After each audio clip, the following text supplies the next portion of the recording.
would appear here as the bishop, the Catholic Bishop of Makurdi Diocese, the capital of Benue State in Nigeria. I am the shepherd of one of the 4 dioceses, Catholic dioceses in Benue. We have others, Anglican, Methodist, and Pentecostals, which sort of the Benue State has a population of about 6.1 million people, 2 million of whom are those under my care as the bishop of the diocese. Benue State is about 98% Christian, with very few Muslims living in towns. Nigeria and eventually my diocese and the state of Benue have become, in recent years, one of the most dangerous and insecure places for Christians. Christians and Muslims are nearly evenly divided among Nigeria's large population of over 200 million persons. Islamist extremists are fiercely contesting the possession, control, and governing law of the land, especially in the country's northern and central regions, the latter of which is where Benue is located. There are constant ethnic, political, and religious conflicts over land and allegiance. Constitutionally, we are a secularist country, but our unity has been fragile. Political and religious actions and even public speech have been carefully managed to avoid accusations of religious bias and political tensions. Today, the clear influence of Islamist extremists has changed the traditional social dynamics of tribe, ethnicity, religion, and the social status in Nigeria. Because just recently, at the beginning of the Ramadan fast, 12 states in northern Nigeria have declared closed schools so that they attend to this. And you can imagine which other country in the world does that. Saudi Arabia is not doing it. Afghanistan is not doing it. Baghdad is not doing it, but then Nigeria is practicing. What kind of Islam are they practicing? 12 states, and not only Muslims are living in these places. What happens with the educational program or curriculum of the country? But this is what we are going through every day in Nigeria. A long-term Islamic agenda to homogenize the population has been implemented over several presidencies through a strategy to reduce and eventually eliminate the Christian identity of half of the population.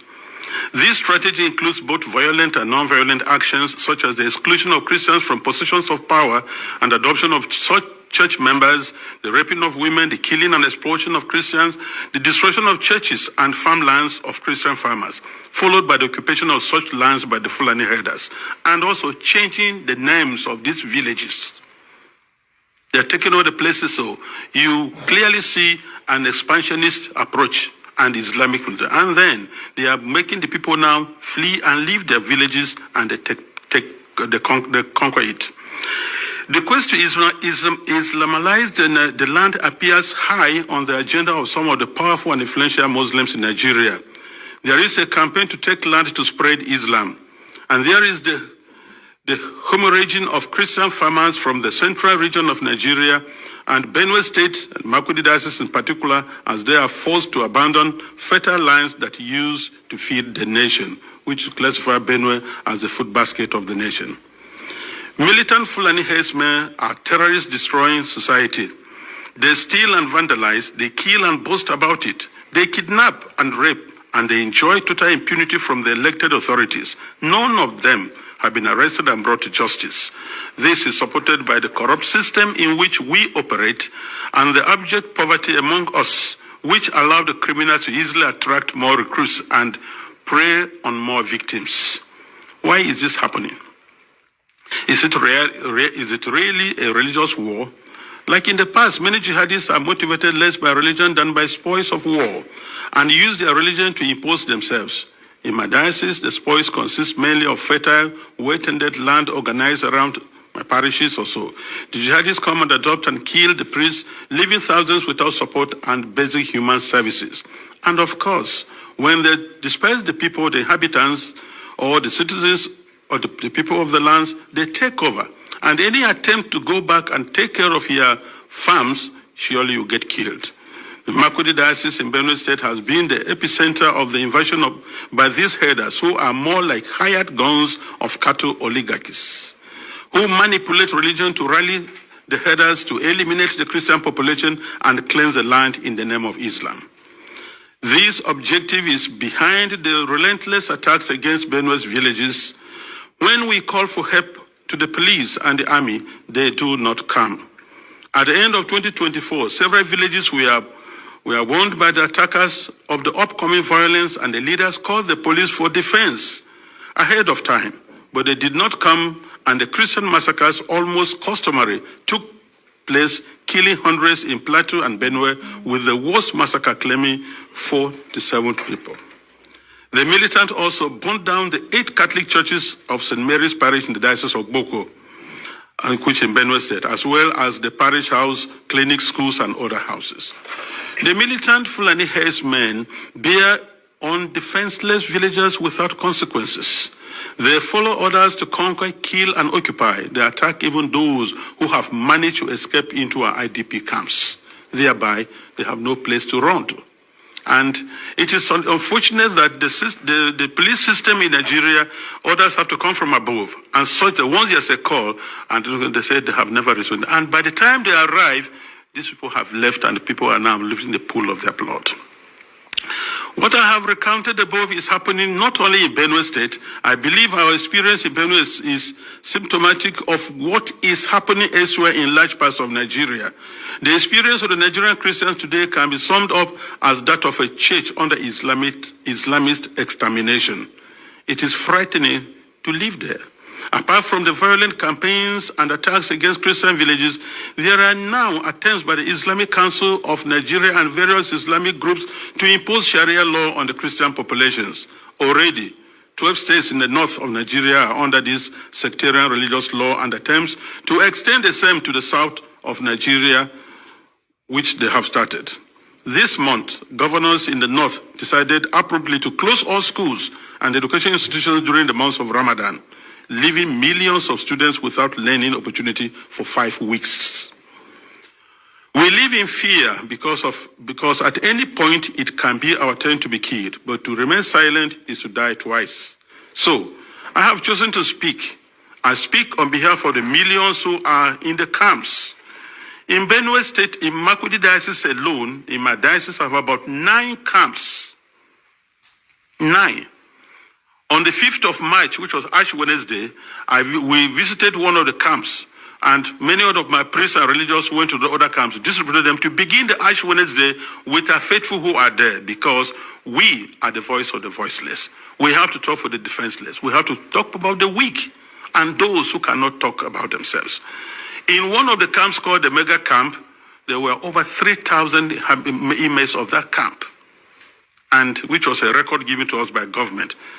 I speak on behalf of them and those children who have no husband, who have no father, and even their own voices taken away by the politicians who promised to help them, but have become the willing tools of the jihadists because they are talking politically correct statements, looking for next elections to come. I speak on behalf of those whose loved ones have been killed, but no one has even offered a word of consolation to them. I speak on behalf of the thousands of young girls who have been adopted and raped because no one, not even the media, mentions them anymore.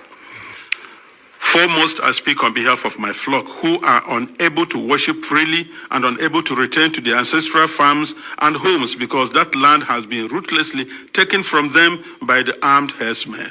And where they say they want to live in peace with the natives, if you must farm, you have to pay tax to hire the land which belongs to you. That is slavery, to say the least about it. As prosperous Nigeria is in the African continent, and I tell you, if there's outbreak of war in Nigeria, no country around us, Chad, Niger, Ghana, Guinea, Togo, no country can contain the population that will flee to these places. No country can be able to house over 5 million refugees. It's not possible because of that.